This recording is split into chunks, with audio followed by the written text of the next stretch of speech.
Good morning. If you're listening to this on any day that ends with Y, good morning. And if you're listening to this at any time of day that's not the morning, good morning.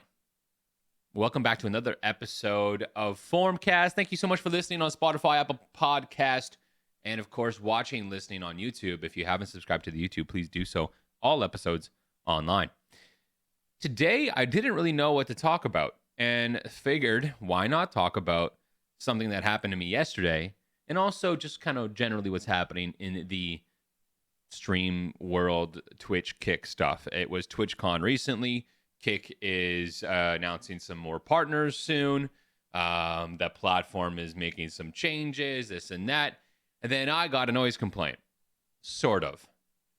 So yesterday, let's start off with that story. So for those that don't know, I recently moved to my own place, I guess you can say. I went from owning a condo, selling that, trying to buy a house, told I could, and then it turned out I couldn't buy a house.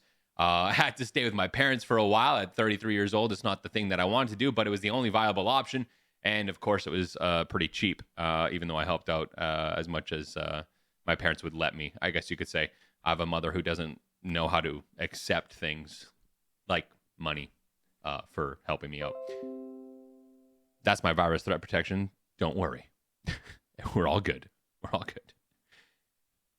That being said, moved into my own place. I used to stream from an office, a studio, as some might call it.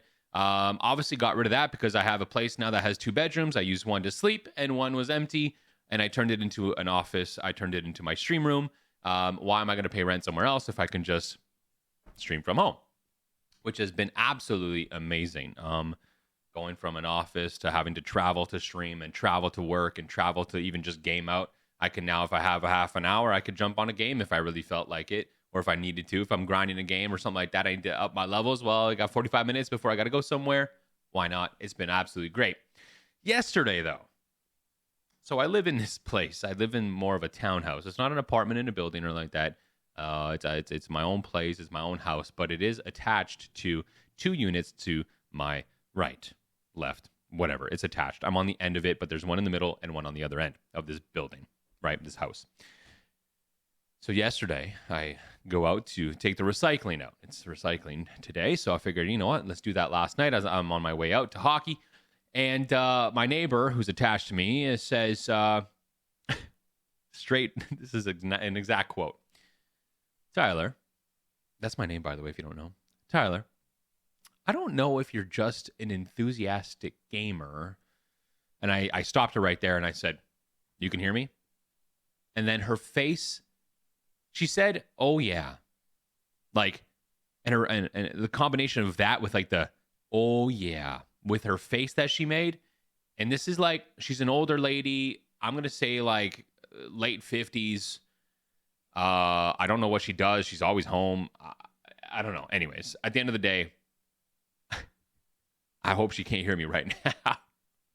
But she says, oh, yeah, I can. I said, well, listen, it's not just gaming. This is what I do for work. I kind of tried to explain a little bit. I said, you know, I'm entertaining people, this and yada, yada. But I also said, I put some soundproofing up. I'm going to put some more up. Now I got to figure out if I really want to invest in like professional soundproofing boards or panels or whatever. I don't really want to spend the money. But yeah, her reaction was pretty much like, you are loud and I can hear you. And then she had the audacity, get this guys, she had the audacity to say, if you ever hear me watching a movie or my TV too loud, let me know. And listen, you are definitely not watching a movie loud enough for me to hear you through walls.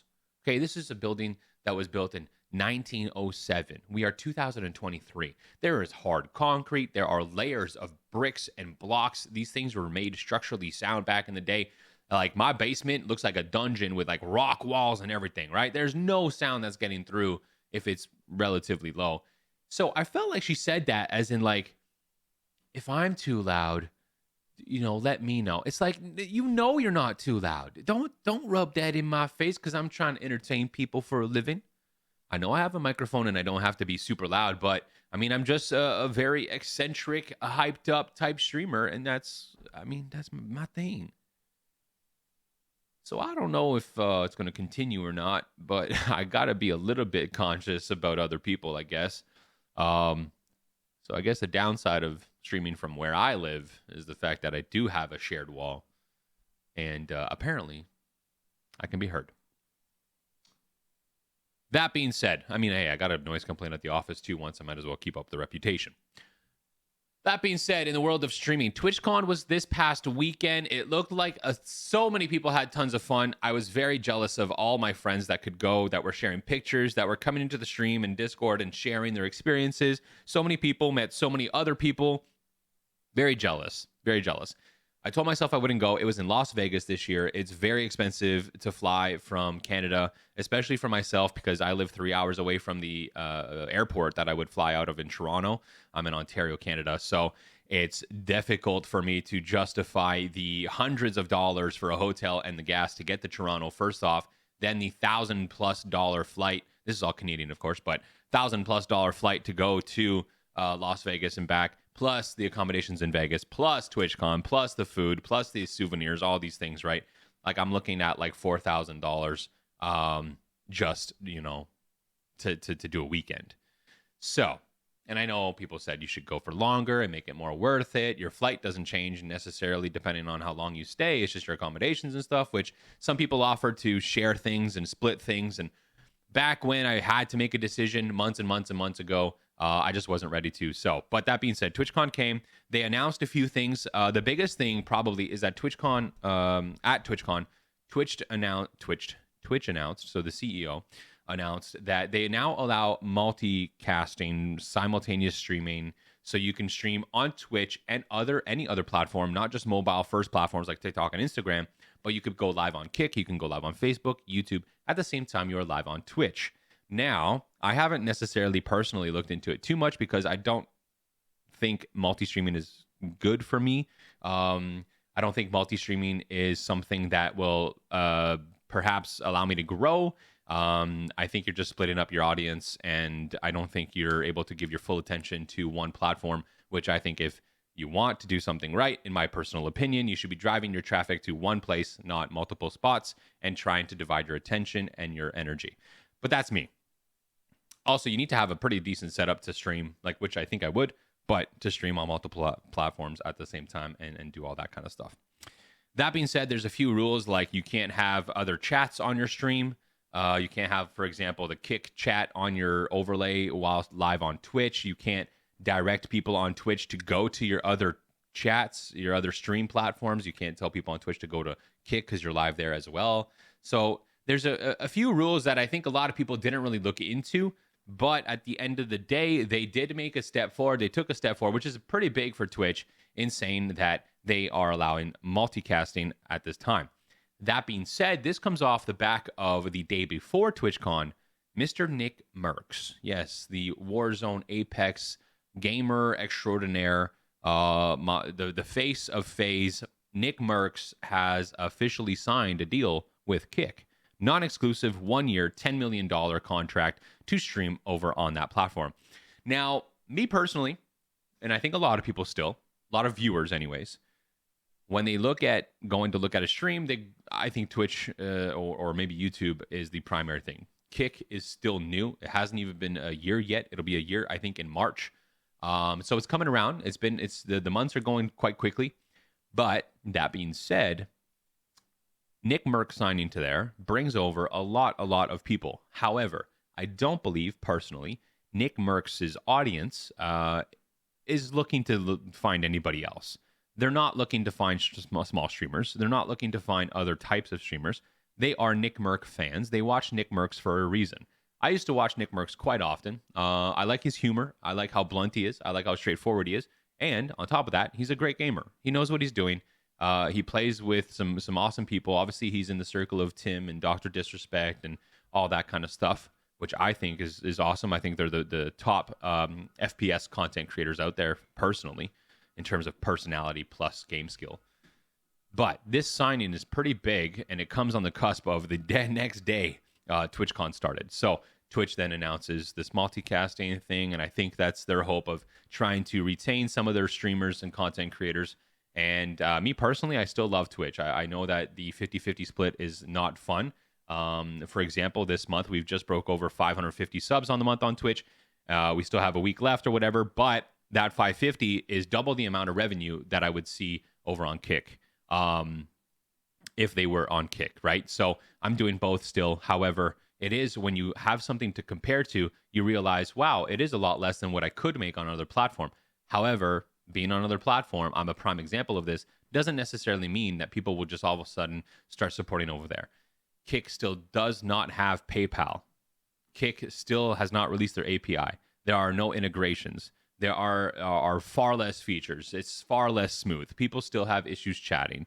People still have this and this and that. People still can't sub but can only gift sub. Like some people have gifted subs, they got charged, and the streamer, myself, and others included, have never received the gifted subs.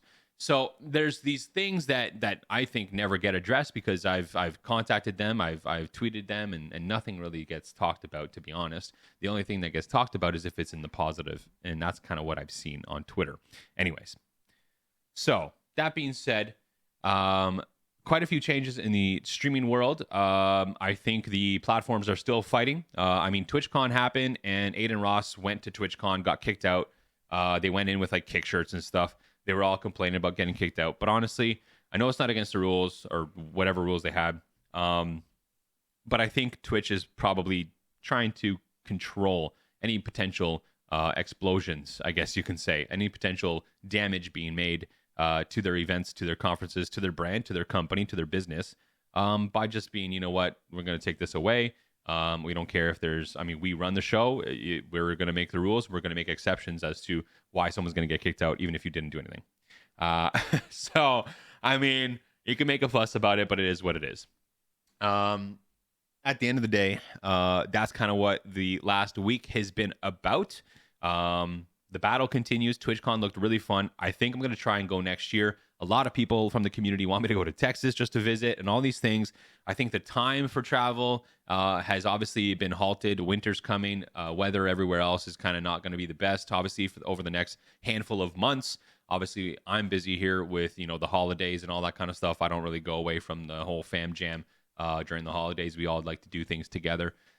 So that is around the corner, but I'm hoping that my neighbor doesn't complain to the landlord about my noise. And I guess we'll just try and be a little bit more quiet. I don't know. I don't even know if that's possible. That being said, we are going to be streaming here shortly over on Kick. I've decided to move my streams a little bit later into the day on Tuesdays and Thursdays.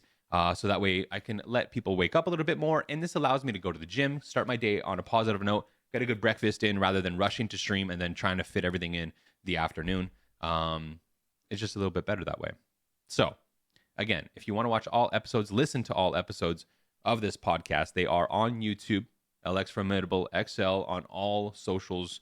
Happy to have you. Thank you so much for listening. This is episode number 42, I think. And more to come. We'll catch you guys next time. Cheers.